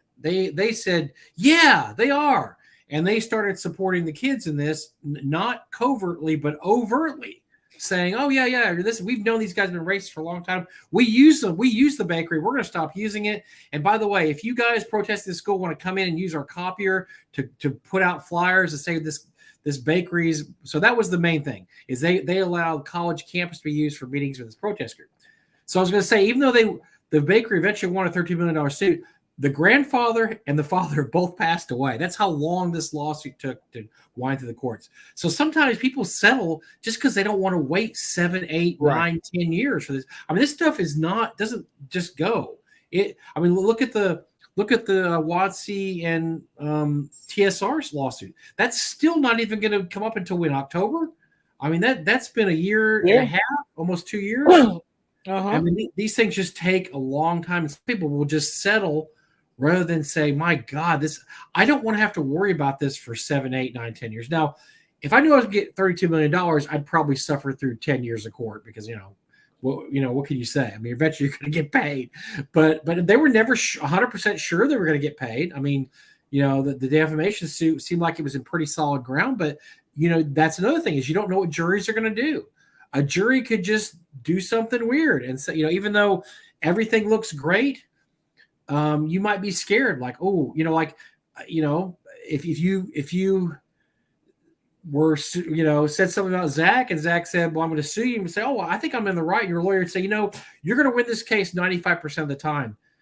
What's going to niggle in the back of your head is that 5% chance you might not win it. Like, right. Oh, then I'll have to pay all his court fees. I'll have to pay this and that. Maybe I'll just give him $5,000 to go away. So the people settle for whatever reasons, many, many different reasons. And it's sad. And you're right. The litigious nature of U.S. society is really baffling. But here's the thing, though. I know a lot of lawyers, and these things don't. So the way the justice system is built, I think it's some crazy number. It's like 98% of cases are settled out of court because you can't bring all these cases to court. It would take too much time. So in a lot of ways, the legal system works in that it doesn't actually crowd up the courtrooms because people will settle. Right. And a lot of times they settle for good reasons. It's not always, "We're going to screw you" settlement. It's like, "Look, do we really want this to go to trial? We really, so this guy, he hit your car." So I had a friend. He was walking in a parking lot. He saw a guy beating up his girlfriend. He went over and said, "Hey, I'm going to call the police." The guy ran up to him, grabbed his phone, threw his phone into the street, and said, "You're not calling anybody." And so, but before they got in a fight, a bunch of other people came out, and the guy ran away. So this guy's a pretty good case, right? I mean, he was beating his girlfriend, went over there. The guy grabbed his phone and destroyed his phone. And tons of witnesses. He ended up settling. Why did he end up settling? Because the guy's dad called him up the next day, and then his lawyer called him and said, "Look, we don't want this to go to court. What will it take? We're going to buy you a brand new iPhone. And what else will it take to say you forgot? You didn't see him beating up his girlfriend. Right. Well, what will it take for this to go away?" And he's like, "Yeah." So you settle on an amount of money. That way you're not crapping up the court system. Here's the other thing. Now, I've served on believe it or not, folks, yes, I know, I was a cop for 20 years. I served on a number of juries before I was a cop and as a cop. And here's one thing that I've noticed with civil trials. When it's a lawsuit, in New York State, there are two parts of that trial. You have the fault part, and that's where it's like, you're and it doesn't have to be all. It could be 80-20, like 80% the fault of the bus driver and 20% the fault of the pedestrian or the rider. That's fine. And a lot of times, these will play out. I've and in the 3 cases that I was on civil cases for, that we came to a conclusion as to fault. and we were supposed to start the next phase of the trial like an hour later. They're going to give us lunch and then bring us back. They settled. Yep. Why did they settle at that point? Because both sides have an idea of the ballpark of where this should be right now. How did the case go for us? Oh, it didn't go good. How did the case go for them? I think it went a little better. You know what? We better settle. Right. Because when you settle, you control the amount Yeah. that's in question to a large extent. When you put it into the jury's hands, it's a crapshoot. You cannot predict. The jury might go, yeah, that's worth $100 million. Or they can say, you know what? No, it's only worth $1. And by the way, if the jury says it's $100 million, it usually the judges later on and the appeals will get it knocked down. But that's still, you don't want to start out at $100 million. You want to start out like at $20 million and then go down. You don't want to start at $100 million and go down. That's why you don't trust juries, because juries, they don't like corporations. They don't like rich people. I mean, there's a lot of things they don't like, and they're like, yeah, let's just hammer this guy. We're going to say punitive damages of this, whatever. So yes, a lot of times you have a very vested interest in settling. You don't want to get hammered. Yeah. So what else? What else have we missed? Oh my God! There's no Wizards of the Coast in this week of stupid. Oh my God! Whoa! That's yeah. That's new. That's new and exciting on our list of things, because I'm pretty shocked that there's that gaming stupid didn't. But I tell you what, if you look at the last couple of weeks for WotC, so if you work for WotC, you have to go into work every day just hoping you win today. I hope I win today, because you've lost so much this year that you're happy for any wins you get. So a win for WotC at this point is nobody talking about them in a derogatory term, right? So they have to be overjoyed that the movie came out. People seem to like the movie.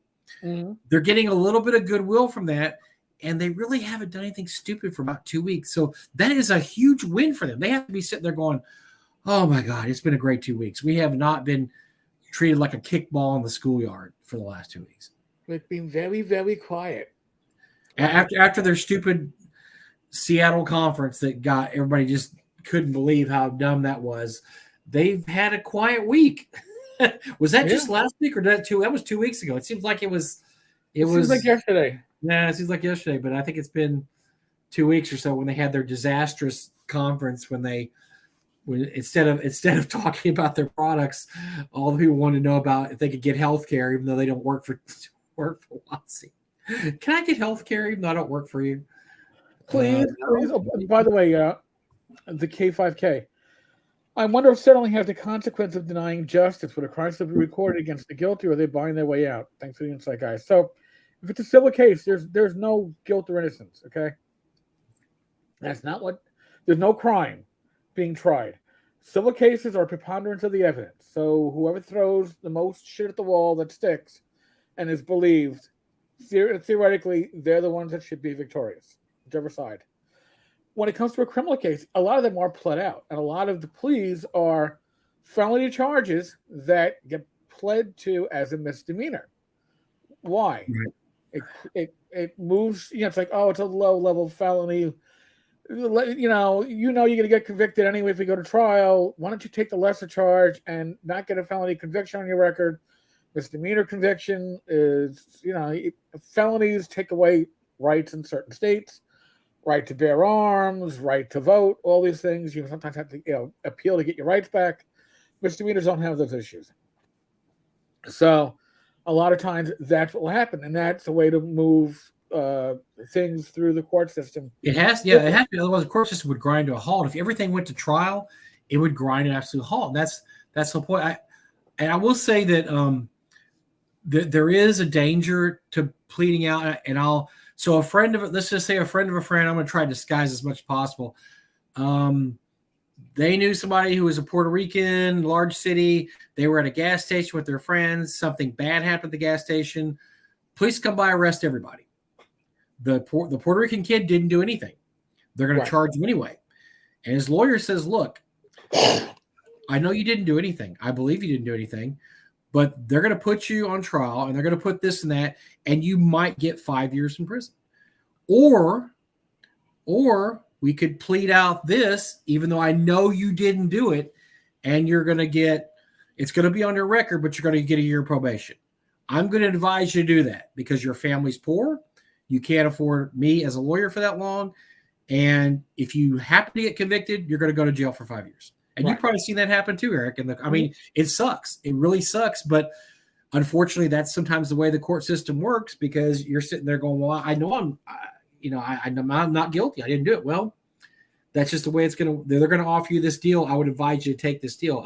I've seen people who've gone to jail and said, and then they've said later, I didn't do it, but I was offered either 2 years or 10 years. And I'll take 2 years, the chance that, and I'll be out in 2 years. It sucks, and I didn't do it, but the alternative is to be in your jail for 10 years, and and then I'll have it on my record too. It's the same difference. But now, usually those that are willing to take that 2 years over 10 for something they didn't do are people that already have a record and have already been through the system, and they know that. Well, you know what? I'm going to take 2 years on this. There's like 7 open cases that they don't even know I'm involved in that I could be taking 50 years. Let's just do this, and we'll roll them all into this, and we'll say, whatever I've done, this is going to roll into this, and we're done in 2 years. Boom, and then I don't have to worry about maybe going away for 10 years. Yeah, it does suck. I mean, in some ways, justice system. I mean, it does suck in that regard, but this is the way it has to work, because otherwise, the courts would just grind to a halt with all these court cases going up. If everybody, I mean, it sucks. Everybody could afford a lawyer, and everybody all went to court. And you know what? As bad as the United States legal system is, do you know what the Mexican legal system's like?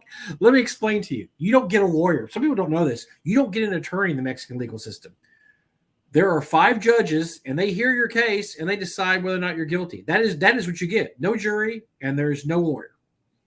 You have an advocate. You can have an advocate that can help guide you through the process, but most Mexicans are so poor they don't have advocates. So that's a pretty miserable way to do justice, because that's pretty much you're going to get convicted. I mean, I think their conviction rates are like 85% or something, because they figure if you're in front of the jury, you did something wrong, man. You wouldn't be up here if you didn't do anything wrong. So as bad as it is in the United States, it can be worse in other countries. It sucks. It sucks, and Eric can probably tell you how it sucks, and maybe in a couple of years we'll laugh about this, but folks, there is no perfect system. Like 5K5, all my questioning of the U.S. system isn't to say there aren't far worse or non-existent systems. That's certainly true. And I'm going to tell you right now, you look at the U.S., and the U.S. has 50 different states. Each state does things differently. Okay. Heck, you go to Louisiana, it's not even built on they're under French whatever law. It's formed around the Napoleonic Code. Yeah, Napoleonic Code. Yeah. All right. So the expectations are different. So, and then on top of it, you layer on the federal system of circuits, and it's a hodgepodge. So, and it's just like anything else in the U.S. For a while, drinking ages varied by state. Your speed limits vary by state still. Your right to bear arms, how your state interprets it. How about your age you want to get married? That's not federal either at this point. I think it's still 16 in Tennessee. Yikes. I'm not sure. So I guess I go try it. I can go check it out. I can go get married next week in Tennessee and see how low I can go. How low can you go? So I just saw that it was Tennessee. Somebody has they just raised it from 15 to 16. So that's progress. Probably 13 a decade ago. So yeah. Oh dear God, yeah, I'm sure. But the gun laws are interesting because you got to be so as somebody like me who as a gun owner. And Doug was really aware of this too when Doug was still alive. You have to be very careful about states you go through with a gun in your car. Oh yeah, and you may have to make travel plans based on that.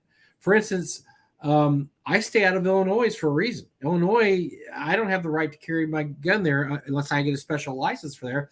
So when I go places, I don't go through Illinois. I go around Illinois, and I make sure all the states I go through are, like for instance, when I drove to Arizona last year. I did not know what the laws were in New Mexico and Arizona. Well, luckily for me, they're even more lenient than Texas. So it was fine. I was fine. I was fine. I didn't have to have a license or I didn't have to do anything. But you got to be very careful when you drive around because you can get in real trouble if you drive through a state like Illinois and you have a gun in your and they ask you, "Do you have a gun, sir?" "Oh yeah, it's in my glove compartment." "Oh, that's not good." No. Yeah, because our laws here are blah blah blah.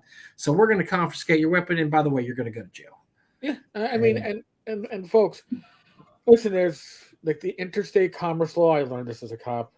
So if you are going from state to state and you're starting your location in a state that you can legally Right. carry, and ending your trip in a state you can legally carry, so long as you don't stop in a state where you can't legally carry and your firearm is locked in a trunk in a case, unloaded.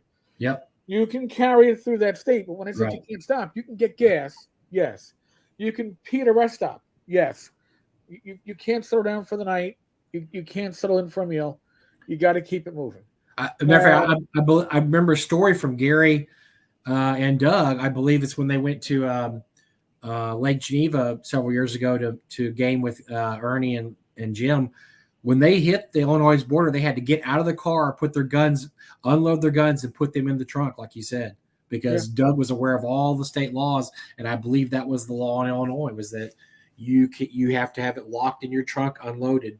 Right, and that's not a state law. That's actually a federal statute. Federal, yeah. That's a federal statute. Now, and it's funny because you look at these states and you got to go, oh, I could guess like New York State's probably pretty restrictive. They are.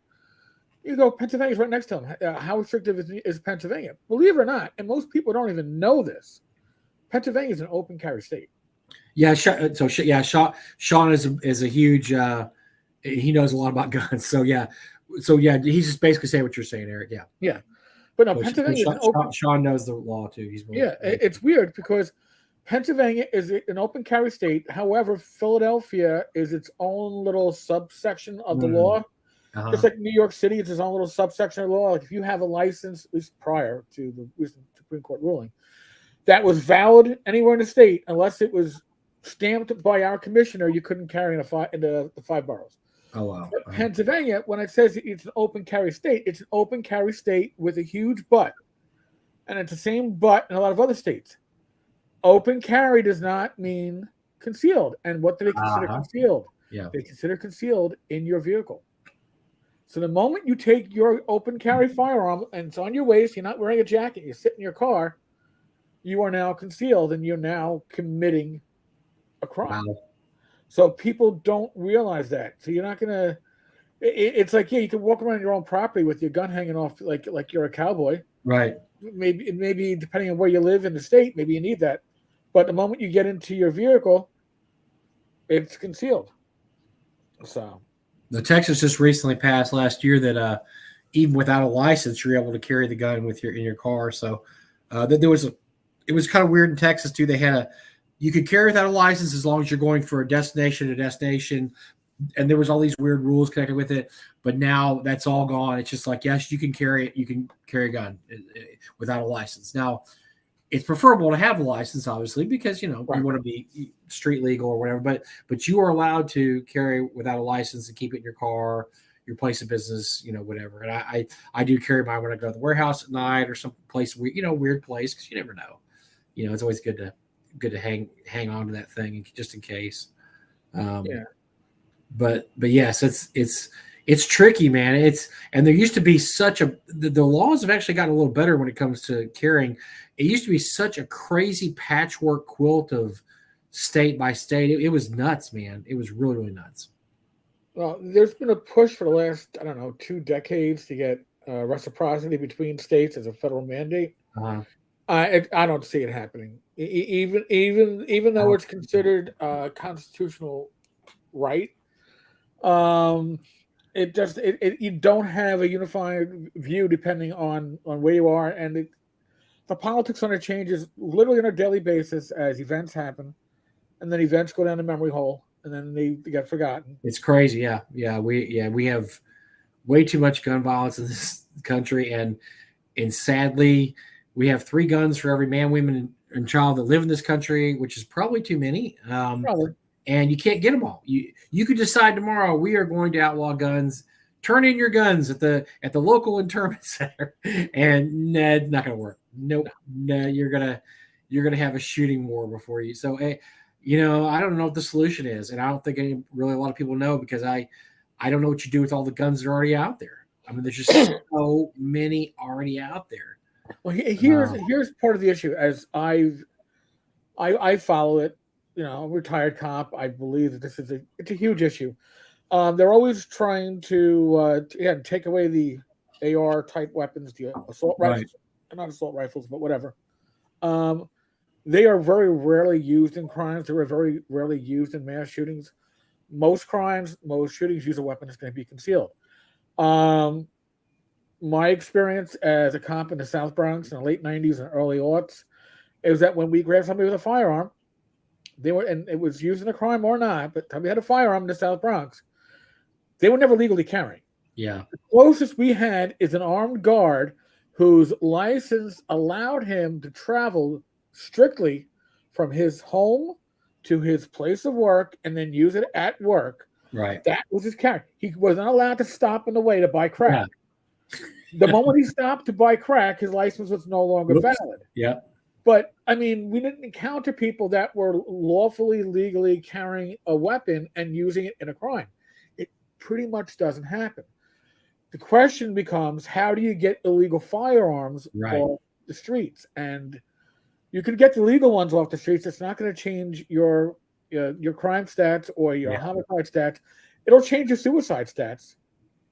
I'm not going to argue that. That'll overwhelmingly. I mean, what you're saying is true, because overwhelmingly, crimes committed. One of the first things they say in a mass shooting is the person shouldn't have had that gun. They've either stolen it, or they weren't supposed to have it, or there's that many. I know every once in a while, yes, you have somebody like, oh yeah, they purchase these firearms legally, this and that, but so much of the time these are illegal firearms anyway. If they're going to break the law and have an illegal firearm, well, how do you stop somebody like that? They're already breaking the law. They're breaking the law by having the firearm. It sucks, man. I don't know what the solution. I don't think anybody knows the solution, and I think, man, I don't even know where to begin. I mean, I know mental illness has a huge part in this, but it's a huge part in our homeless problem and a lot of stuff. Our drug problem. This is all interconnected to a large extent, and I always hear the arguments that they want to use technology to, I don't know, bring smart fingerprinting to weapons and have a fingerprint lock on your gun. Well, you know what? That's great going forward, but I don't know, 1 billion firearms or so they're in the United States already are not going to be retrofitted. People aren't going to hand in their weapons. That's a great solution if you don't want kids picking up your gun and shooting, which happens all the time. I think a thumb lock's great for stuff like that, because that way when your stupid kid gets in your bureau and pulls your gun out, you can, I don't want to say beat the shit out of them, but you could say you can't do it. But they couldn't hurt anybody because they can't pull the trigger. Right. And but like you said, there's already so many firearms that don't have that. So going forward, you could make every firearm going forward have a thumb lock. You know how many firearms people still use that are 50 years old, 40 years old? I mean, and they're going to be very valuable then, because everybody's going to want to buy. Oh, I don't want. Let me go buy an old Smith and Wesson. Let me go buy a Sig. Let me go buy a Glock. I don't want the thumb lock. That was issued 20 years ago. I don't want this shit. So again, you got to find a solution, and the solution. Mental health is probably the solution to a lot of society's issues. But see, the problem with the mental health, and we also, I think everybody bemoans the facts that there's so many mentally on the streets. But then the alternative is, do we allow commitment of people who don't want to be committed, and that gets scary too. Do you want the government deciding if you're crazy enough to be committed? I mean, I don't trust the government at this point. There's been too much shit that's happened in the past 10 years that I'm old now too. Old people don't trust the government anymore, believe me. So do I want the government deciding who should be committed? We really don't like, we looked at your Facebook page and you're posting about fantasy creatures and vampires, this, that. We really think you should own a gun, and we're going to commit you involuntarily for 30 days. Whoa, what happened? Yeah. And so people don't want to go back to that. And so you're stuck because man, there's just no good solutions. It sucks. And I know it sucks. And I hope the younger, I'm old, Eric's old. Hopefully the younger generations will figure this out better than we have because we can't do anything. We haven't done anything good for the past, 20, 30, 40 years. Yeah. Oh, can I have a happy note here Yes. while we're bringing the downers to town? By the way, that was just our personal opinions there, not to be taken. That was a public service A public announcement. service announcement about how we think gun violence is terrible. But this Saturday my group starts our brand new Dwarf Deep campaign, and so I have been working hard on that. I have a Facebook page set up, and we have 1, 2, 3, 4, 5, maybe 6 people showing up. So it's nice. Old school D&D is alive and well, man. It's and so everybody rolled up their characters. We have a Facebook page set up where all the information about Dwarf Deep's on there. I've done my part as a DM and looked up stuff and printed out charts, and I have hex crawl stuff. I have treasure charts. I have random encounter. I've got it ready to roll. So I'm excited about Saturday. I'm really excited. Awesome. How's your gaming going? What do you got going on? Gaming? We got Joe the Lawyer has been running a Sunday night AD&D 2E game with only about 25 pages of house rules. So isn't it weird how we play AD&D 2.0 2E? Isn't it weird how so many people are? I talk to people all the time. There's a lot of people playing 2E still, and for a long time 2E was persona non grata. There's too many options. It has non-web efficiencies. It has THAC0. I can't do THAC0, this and that.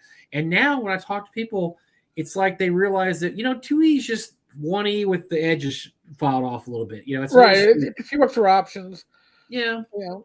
I'm playing a gnome priest from a book I never owned. I thought I owned everything in 2E. It's the demi-human deities. Oh yeah. See, and that could only be played with 2E. That can't be. That's that 1E didn't just have generic priests, and I like the specialty priests in 2E. I think that's very cool that your gnome priest is going to be different than your human priest. Is going to be different than your priest of torture, which is going to be different than your priest of growing things. I mean, they all have their own little special niche. I like that a lot. We use that also. I have 5 main religions in my campaign that we use. And they're all, since my world went through a cataclysm, there's not a lot of frou-frou religions. It's all like food, light, dark, evil. I mean, so the main religions in my world are healing, knowledge, light, battle, so anyway, so there's like fire, but they all have different powers. They all have different things they can do. They have different armor they wear, different weapons they use. So it's fun to see what characters come up with, what the players come up with using the different characters. But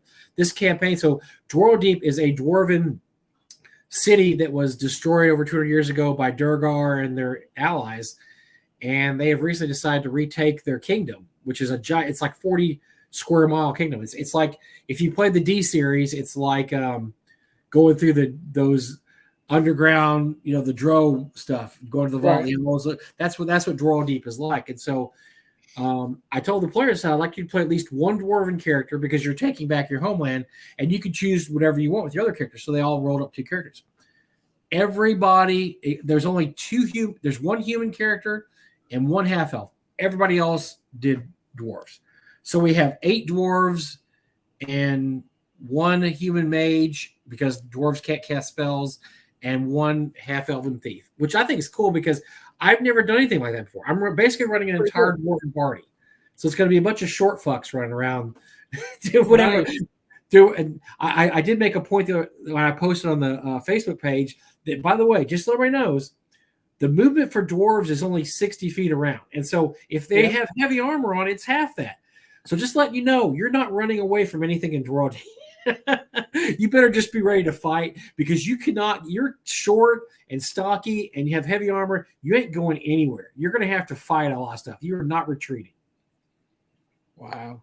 So it should be interesting. Like I said, I've never had a party that demi-human centric as this one. It's going to be the dwarves, and it's going to be interesting, I think. So I'm looking forward to it. It should be exciting.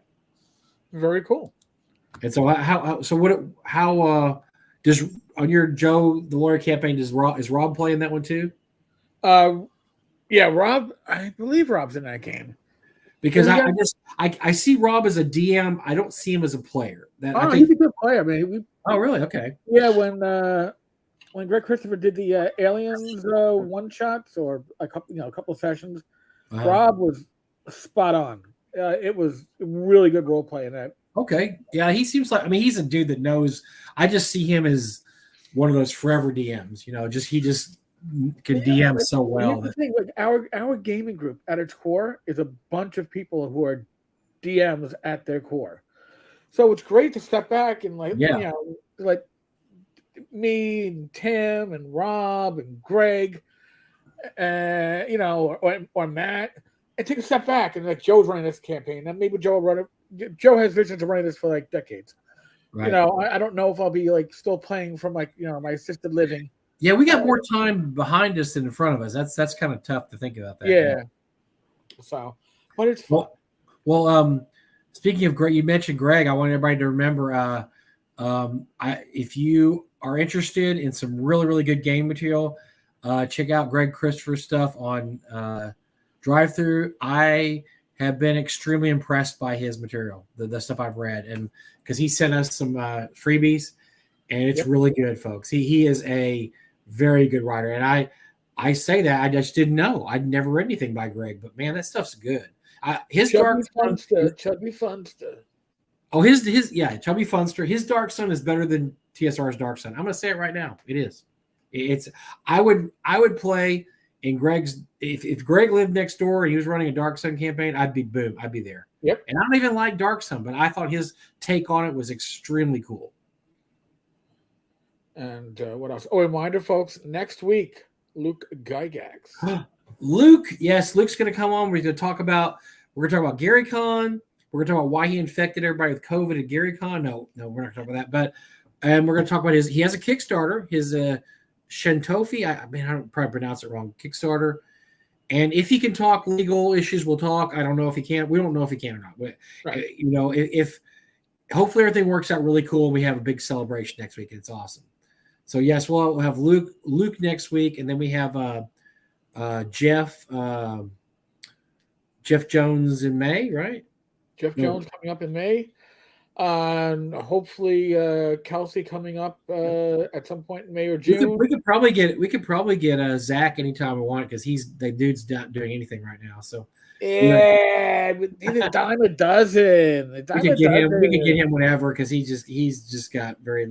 Oh, well, let me pimp North Texas real quick. We had our sign up last week. We are up to 420 people, probably a little more. Gary's not on that, I noticed. We will definitely sell out this year. If you thought about going, you still have a month and a half to sign up, and I would advise you to do so because we are going to. I don't think there's any doubt we're going to sell out this year, and so we will. If we sell out, we will not take walk-ups because we don't want people walking up when there's no room in a game. And say, hey, look, we can't. If we can fit you in a game, we will definitely take you. And we usually have about 30 to 60 people that don't show up every year. But if everybody shows up, we don't want to tell people to show up and not be able to game. So if you think about going, go ahead and buy your tickets. I can't believe we have so many cool games. We have Weird Frontiers games. We've got so many games we never had before this year. We've got some crazy games. Glenn is running Gangbusters. His game is already sold out, sadly. So you can't get in Glenn's game. Glenn does a great game. There's just any kind of game you can imagine. I was shocked at at the amount because it used to be just old school there, right? It was all 1E, 2E. There was a little 3, right when it started. Then once 5E came out, okay, there's some 5E games, but now there's, anything you can imagine. Gamma World, Call of Cthulhu, Paranoia. This is all out. Boot Hill. We have Boot Hill games run by Alan Hammock and Steve Winter. It's crazy. So.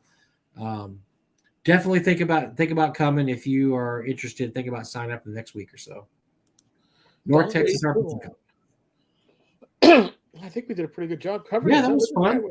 Every once in a while, we got to have we just got to chill out, you and I talking because I love the special guests. But every once in a while, we just got to clear the palate and. We just had so much stuff that we had to talk about. Now that we probably forgot. So I'm sure there's something we forgot here too. So we'll just have to. Say, we forgot to talk about such and such. Yeah, we'll be like, shit, we'll be doing it tomorrow morning. Like, fuck, we didn't.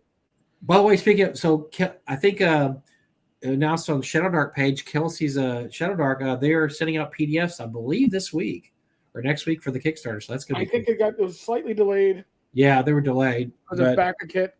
that would be interesting. That did so well. I am really interested in digging through there just so I can pull out stuff that I might use in my own game, because that's what I use rule systems for now. I find stuff I like and I yank it out and put it in my game. You hack things together, man. You hack things together. So this was good. All right. This was good.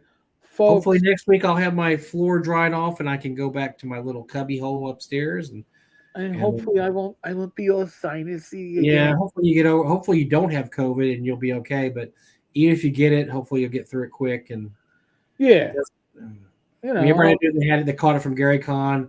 It sucked, but they're through it, and it's. I didn't even go to Gary Kahn. They still gave me. I know, and you still got it. You don't know what to tell you. Even Rich was like, "How the fuck did I get COVID? Where did we go?" I go, I don't know.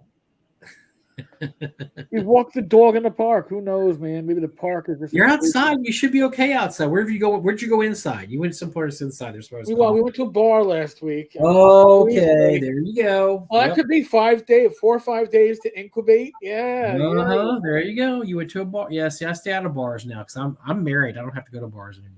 Wait, Rachel with you. What are you and Rachel doing in bars? Come on, man. Oh, we hang out with 2 friends. Okay, all right. Well, you caught COVID. How'd that work out? Well, yeah, there you go. I announced it right now. Also, North Texas will be COVID free. I am going to announce that right now, and you can't hold me responsible. They're going to be giving out the. If anything happens, I will not be held responsible. In memory of Doug, you're going to get your hand sanitizer. We will have the hand sanitizers out. That's something. By the way, remind me to ask Luke that next week. I don't know if they include hand sanitizers, and I don't know if it would have helped him this year, but that is something I need to think about because we've done that every year for the past, 8 or 9 years. And I think it's helped keep the goo-goo down because, if you're doing that stuff all the time, you're not coughing on your hand or wiping your ass and then touching the table mat or whatever, so. Right. Or the doorknobs or whatever the hell you touch. So I think that helps. Well, I'll have to remember to ask Luke that if they give out. If they're not, that's something you can think about doing. Sounds like a plan. All right, man. Well, on that note, next live stream is going to be Friday. I believe it is Glenn. Yeah, Glenn. Yeah, ask him about his Gangbusters game. I'm excited. There we go. Then live stream after that will be Saturday. Gamers Health at 8 p.m. When I mentioned that we're looking to bring on guests, I now got to do a schedule for guests on Gamers Health because. Hey, you know what, Eric? I'm just throwing this out there. I wouldn't mind being a guest sometime because I've got some interesting health things that have gone on since I saw my endocrinologist last month. I have some really interesting health stuff going on that might be used to other people. I've been fitted with a Dexcom for my blood sugar, and I'm on Ozempic for my. All right. No. And so Mike, all right, I'll work on the schedule. We'll see what works. Yeah, let me know. I'd love to come on and talk about it because they both positively impacted my life in many ways. I'm really excited. Excellent. See, that's why we do it, folks. That's why we do Gamers Health. Oh yeah. Tomorrow night, if you're on our Discord server, we do a hangout at 9 p.m. I can't guarantee it's going to last until 11. If I feel it, I do today, I'll probably be conking out right about this time. But we'll see. Other than that, be safe, be well. God bless. Roll those dice. Yes. I will see you all tomorrow. Friday. Oh, and Luke Gygax next week. Tune in for Luke next week. It's going to be great. We had a great time with him last year. Like days early. Yes. Just share your social media. Yeah. Share it. Get it out there. All that fun stuff. Let's let Luke know he's loved, and hopefully we'll have very good news next week too. Yes. We're gonna cross our fingers. Hope we have really crossing good fingers or the Vulcan. Or hook 'em horns or devil whatever. Yeah. All right, folks. Love. Well, most of you. I'm sure there's one or two of you that I don't really love, but you're probably the silent ones. I don't even know what I want. All right.